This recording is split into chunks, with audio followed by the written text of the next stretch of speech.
Hey guys, so my name is Sam. 20 odd years, I'll say, 20 years, roundabouts, and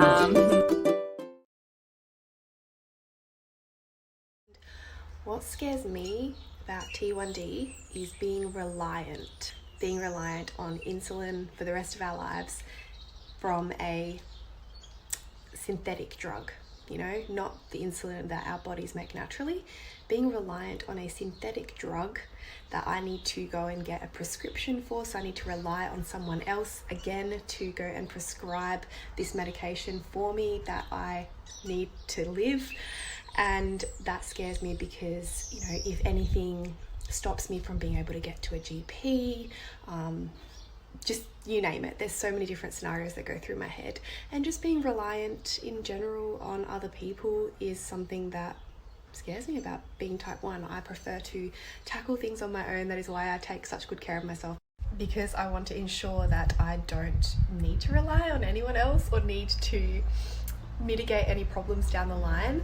But that is my biggest fear with type 1, is being reliant on a drug and other people to live my life and to be healthy. And some of the things that scare us now today on our journeys is probably going to bed and fearing that I'm not going to wake up from my low symptoms, and maybe be sleeping too long with a low blood sugar.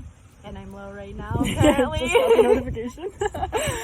I think other things that scare us are just burnout and not feeling motivated to take care of ourselves. That's something that I think a lot of people struggle with type 1 diabetes. So yeah, that's just something that we have to deal with. Yeah. I think that the thing that scares me the most is that, sorry, it actually makes me feel a bit emotional when I'm saying it, but I've always wanted a family. I've always wanted, whether it be my own children or through adoption, which, they're still your kids, however you look at it. I've always wanted my own family. And the thought that if something happened to me and I couldn't see them grow up, I couldn't see what they looked like, I couldn't see if they're happy or sad and react to those emotions, it would destroy me. And I think that it scares me and it upsets me at the same time to think that in my diabetic journey, if I don't take care of myself, if I don't stay on top of things, that could very much happen permanently. And of course, I don't want that. Something that's helped us is just having community and staying close to people that get it, and just taking it one day at a time. Yeah, what definitely helped us was finding each other, and starting our Instagram page was really fun and a good way to get out in the community and hear advice from other people too. So Thank you. The two things that I really try to do to make sure that these things don't negatively impact my well-being and my mental health is I check my blood sugars before I go to bed. I finger prick just to make sure, and I plan ahead. So if I have to go anywhere where I'm not going to be, home, I have lollies and other stuff with me, but I think every diabetic person does. I have car lollies, and I have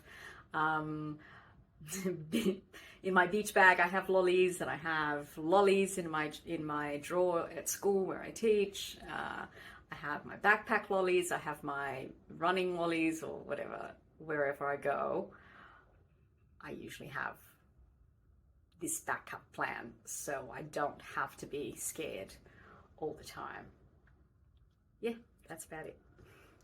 I think the best thing for me was to know that the people around me understand.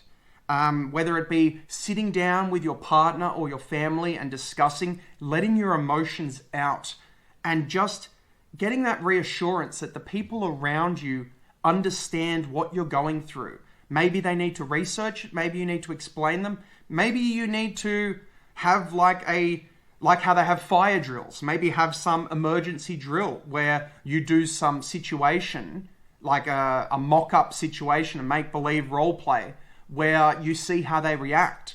Just to know that if in that situation, they know what to do.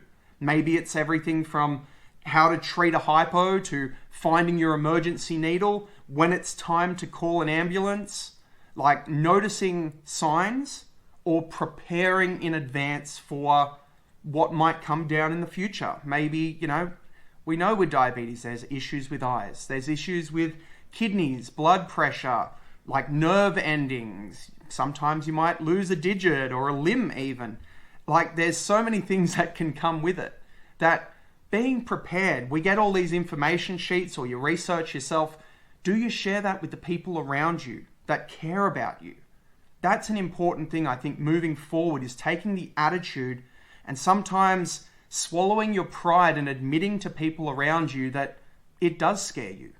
And that makes you feel more reassured and more comfortable with what the future holds.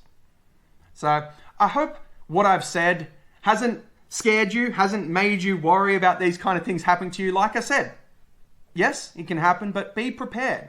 Know what happens, work how to work through it, take the right steps, take the right precautions. You don't have to go crazy over the top, but yeah, like take the right attitude towards your life, and you can make it better and live the best life you can.